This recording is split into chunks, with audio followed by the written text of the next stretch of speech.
धर्मपुर विधानसभा में आगामी चुनाव 2027 के परिप्रेक्ष्य में आया प्रदेश उपाध्यक्ष उत्तराखंड कांग्रेस पूरन सिंह रावत का बयान। कहा 2017 व 2022 में टिकट मिलने से वंचित रहा, किंतु अब पूर्ण विश्वास है कि एक पार्टी के एक सक्रिय कार्यकर्ता होने के नाते 2027 में कांग्रेस हाईकमान मुझे पार्टी का विधिवत उम्मीदवार बनाएगी, जिसकी तैयारियां हम कर चुके हैं और वर्तमान विधायक की कूटनीतियों का विरोध प्रदर्शन भी बड़े स्तर पर शुरू करने जा रहे हैं।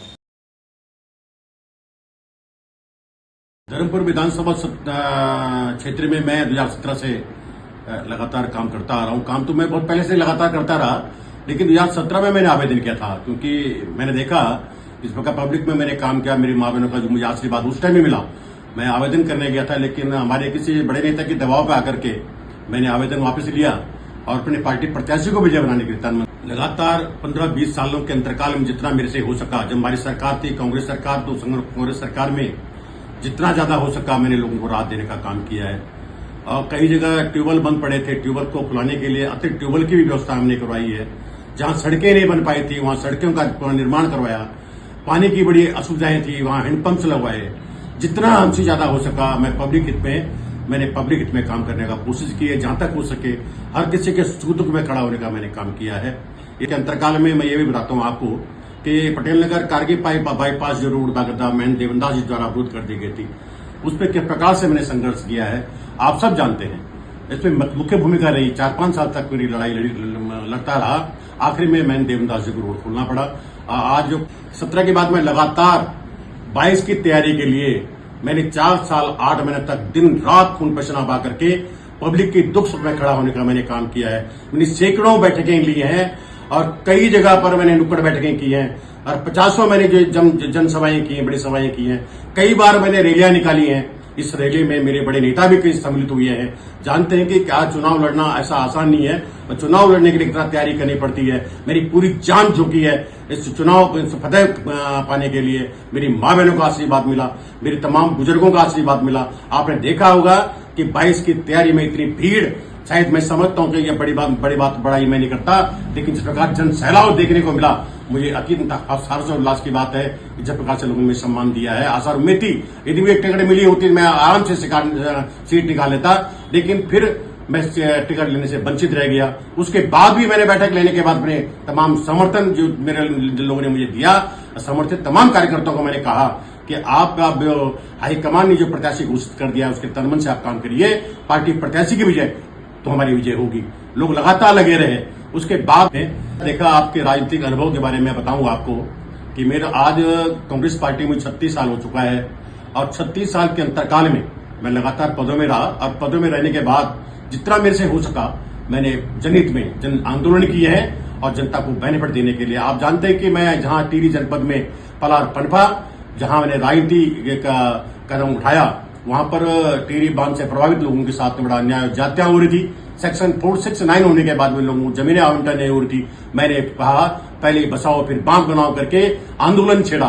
उस आंदोलन को लेकर के लंबे समय तक काफी जातियां मेरे साथ हुई, पुलिस जातियां हुई, लेकिन मैंने बाकायदा धैर्य से काम लिया और हिम्मत से काम करते हुए बाकायदा मुख्य बांध स्थल पर बैठने के बाद कहा पहले बसाओ फिर बांध बनाओ। राष्ट्रीय परियोजना के लिए मैंने समर्थन तो दिया, लेकिन मैंने कहा राष्ट्र हित में पुनर्वास होना बहुत जरूरी है। आखिर में मेरे साथ में जो कुछ हुआ है आप समझ रहे हैं कि 18 दिन मुझे जो है सरकार के दबाव में प्रशासन ने 18 दिन मुझे जेल में डाल दिया। जेल से बाहर आने के बाद जिस प्रकार से मेरा जनता ने स्वागत किया और मेरे हिसाब से मेरे कहने के अनुसार टिहरी डैम के टिहरी हेडर कॉर्पोरेशन के तमाम डीटी डीपी डीएफ और सीएमडी ने बुला करके डीएम टिहरी और डीएम देहरादून ने हमारे कहने के अनुसार जहां पर हमारे लोगों की इच्छा थी उस चॉइस के अनुसार बाकायदा जमीन आवंटन करवाई। ये मैं अपना सौभाग्य समझता हूं। मेरा राजनीतिक जीवन, मेरे साथियों आप जानते हैं कि उत्तराखंड राज्य प्राप्ति ऐसा नहीं हुआ। उत्तराखंड राज्य प्राप्ति आंदोलन में मैंने अपने आप को एक आदमी को खोया है। मैं घायल रहा, मैं महीनों भर तक मैं जो है हॉस्पिटल में रहा, मेरे हाथ मुंह तोड़े गए। मेरे साथी जेठा सिंह भी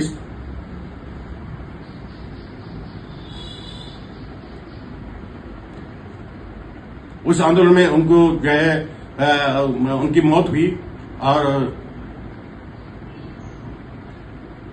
खेद है इस बात का कि आज जो है जिस प्रकार से हम सुनते हैं जनता के साथ संघर्ष करने के बाद संघर्षरत जो आदमी है जिसका योगदान पार्टी के लिए है, घर बार की परवाह न करते हुए आम जनता के हितों के बारे में दिन रात जो सोचता है, उसको उसके बारे में यदि माना केंद्रीय हाईकमान या पार्टी प्रदेश हाईकमान अगर माना उनको दरकिनार करते हुए फिर पार्टी किसी और को टिकट देती, इसमें मनोबल मेरा नहीं तमाम कार्यकर्ताओं का टूटता है और टूटता आया है। मेरा सोचना ये नहीं है, देखो हम भारतीय हैं, उत्तराखंडी है, चुनाव कोई कैसे लड़ सकता है हमारा कहना, उससे हमारा विरोध नहीं है। हमारा विरोध यह है कि हमारा सोचना, हमारा कहना क्या है, हमारा कहना है कि जिस क्षेत्र में लोग खून पसीना बहा करके उस विधानसभा में काम करते आ रहे हैं, धर्मपुर विधानसभा क्षेत्र में मैं नहीं हूं, मेरे कई और लोग भी हैं जो रात दिन लग करके खून पसीना बहा करके पार्टी को मजबूती देने का काम कर रहे हैं। हम में से किसी एक को अगर टिकट मिलती है तो तमाम लोग मिलकर के पार्टी प्रत्याशी को विजय बनाने में अहम भूमिका निभाएंगे। ये मेरा सोचना है, मेरा ये सोचना नहीं है। कुछ लोगों के दिमाग में गलत फहमियां हैं, भ्रांतियां हैं, वो दिमाग से निकाल ले कि यहाँ पर एक आदमी के जाने के बाद, दिनेश अग्रवाल जी के जाने के बाद यहां विधानसभा अनाथ हो चुकी है, वो गलतफहमी का शिकार न बने।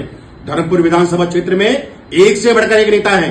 अरे जिन लोगों ने काम किया है धर्मपुर विधानसभा क्षेत्र के अंतर्गत, जनता के साथ जुड़े हुए हैं सालों साल से, उनके दुख सुख में खड़े हो रहे हैं, बरसाती मेढक की तरह टटर करना नहीं जानते हैं। और सब लोग आज यूनिटी में हैं। हमने बैठक कर करके लोगों को बता दिया है कि धर्मपुर विधानसभा क्षेत्र के तमाम कांग्रेसी, हमारी सीनियर जूनियर तमाम कांग्रेसी, हमारे पार्षदगण, पूर्व पार्षदगण, पार्षद प्रत्याशीगण सब एक मंच पर आकर के सबने पार्टी प्रत्याशी को, पार्टी को विजय बनाने के लिए संकल्प लिया है कि पार्टी क्षेत्र से मुझे विश्वास है कि धर्मपुर विधानसभा क्षेत्र से ही प्रदेश कांग्रेस कमेटी, केंद्रीय कांग्रेस कमेटी तय करेगी कि स्थानीय आदमी को ही टिकट मिलेगी और दावे से कहता है कि सीट बंपर वोटों से विजय होंगे। और लगातार मेरा जो काम पार्टी संगठन में, आप जानते हैं कि पार्टी संगठन में प्रदेश स्तर पर लगातार से कई यात्राएं हुई होंगी। मैं हर यात्रा में मैंने प्रदेश के चीफ के साथ सहभागिता की है। कोई भी कार्यक्रम डीसीसी का हो चाहे पीसीसी का हो, कोई कार्यक्रम मैं आज तक छोड़ता नहीं हूं। मैंने सब कुछ पार्टी के लिए समर्पित किया है और आशा और उम्मीद थी कि मुझे पार्टी 22 पे टिकट देती, लेकिन अब मुझे उम्मीद जाग रही है। 27 की मैं तैयारी कर रहा हूं, दिल और मन से कर रहा हूं।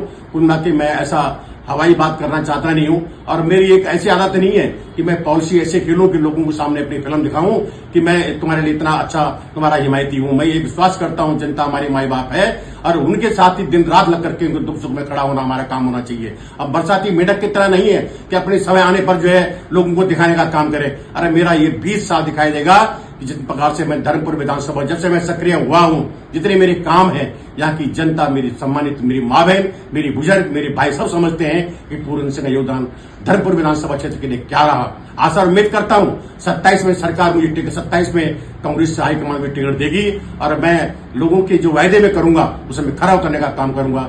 ये मुझे आशा और उम्मीद है कि मैं टिकट लेने में सक्षम हूंगा, सभी लोगों का आशीर्वाद मुझे मिलेगा, ये मेरा कहना है।